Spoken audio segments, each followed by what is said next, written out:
তো হ্যালো বন্ধুরা, তো দেখতে পাচ্ছ চারিদিকে শুধু বরফ আর বরফ। তো কিছুদিন আগে আমরা চলে গেছিলাম সিকিম, নর্থ সিকিম গেছিলাম। তো এত ঠান্ডা, এত ঠান্ডা বলে বোঝানো যাবে না।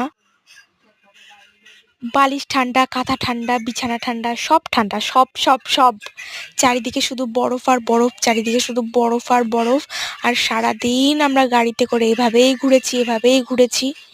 খুব কষ্ট হয়েছে, খুব কষ্ট হয়েছে বন্ধুরা, সত্যি কথা খুবই কষ্ট হয়েছে। কিন্তু হ্যাঁ, মজাও খুব ভালো করেছি, দারুণ মজা করেছি।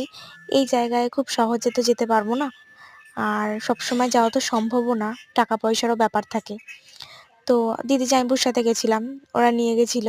তো নিয়ে গেছিল বলেই যেতে পেরেছি, আর ভবিষ্যতে যেতে পারবো কিনা ঠিক নেই। হ্যাঁ, তবে যাওয়ার ইচ্ছা আছে আরেকবার। তো কে জানে কি হবে।